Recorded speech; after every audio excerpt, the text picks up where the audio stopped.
Got to try and win the game. I think it's not going to be easy. I think Stevie's done a good job since he's been in, so it's going to be difficult. But we win on Saturday, we finish on the same points tally as we finished on last year.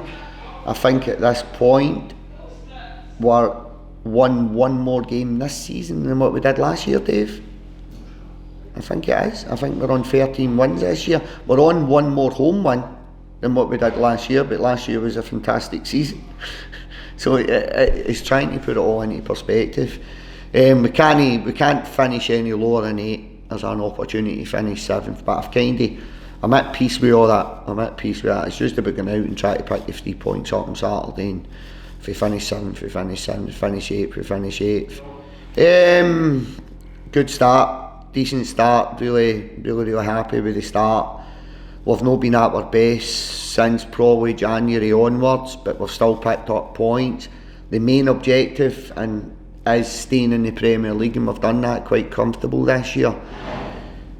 The position we got ourselves in, come the turn of the year, we're all disappointed that we never made the top 6.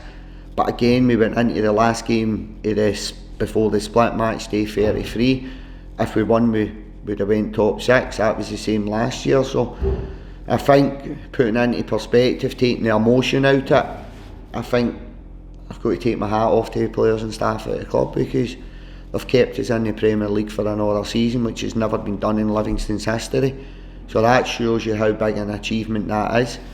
And I know people with big budgets say, see, talking about budgets again.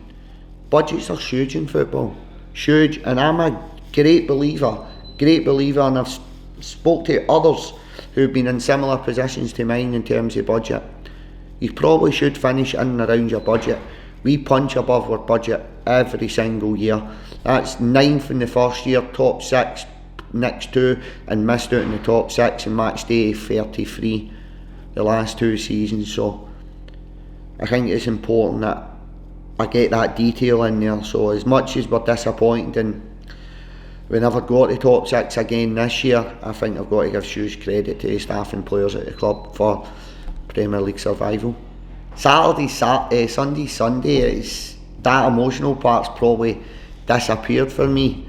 Like, I knew how long or when these boys were going to be leaving months and months ago, so I've had that kind of process in my head. I've spoke to the players, I've done my bit with the players.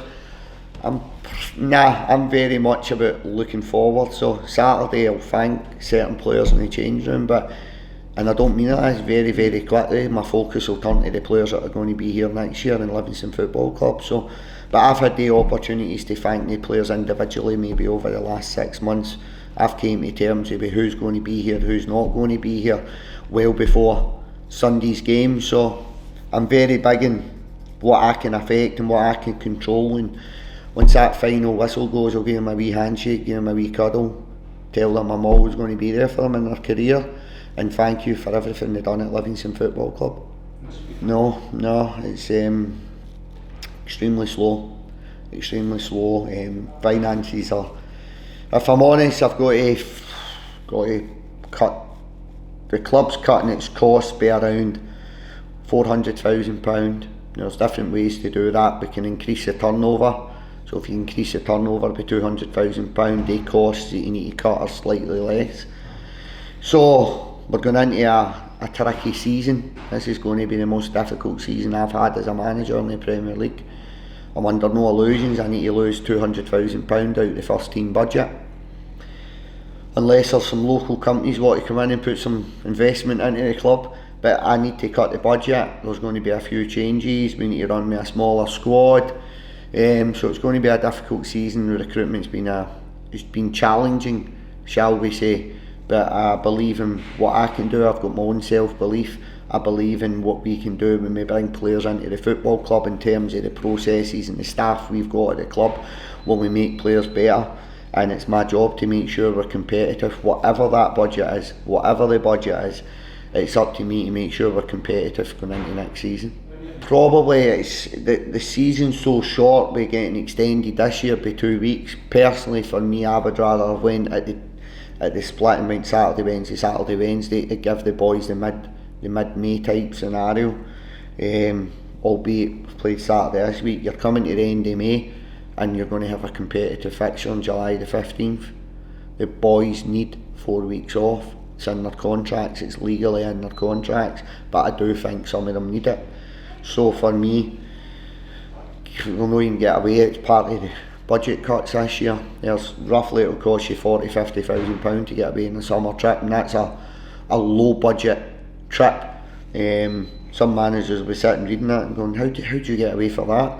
But that's generally, we go away with really small numbers. We're really frugal in how we go about our business. So there's £50,000 out of that £400,000 losses that's been saved straight away. So one, financially can't really afford to go anywhere. Two, I think that window, you're 3 weeks before your first competitive game of football, it makes it very, very difficult to do anything. And secondly, we come back late June and we've got a game the following Saturday, then the Tuesday, then the Friday, maybe the Tuesday, depending on what the cup section fixtures look like. So I think we'll need to do the majority of our work at home. Makes sense to be here, all the facilities are here, everybody knows how it works. We get our breakfast, get our lunch, train in the park, go to the gymnasium. There's no extra cost to the club for doing that, and it gets the new players coming in familiar. Probably need to bring 6 players in. I've probably got 1 tied up there now, and I've got options elsewhere, but I'll need to be very, very creative this season. I think it'll probably work itself out later on in the window as well. There's 3 or 4 players within the group now that are not out of contract, that are contracted to be here next year, that I've had a chat with them and asked them to try and find or sell new clubs because they're not going to be part of our plans.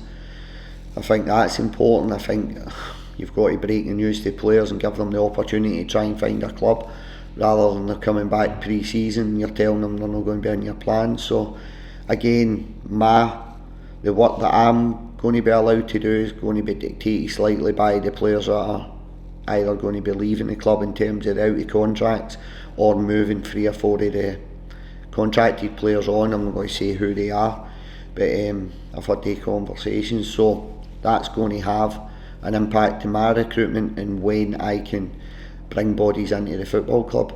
You're looking at Big Joel, Big Lyndon move for me late August.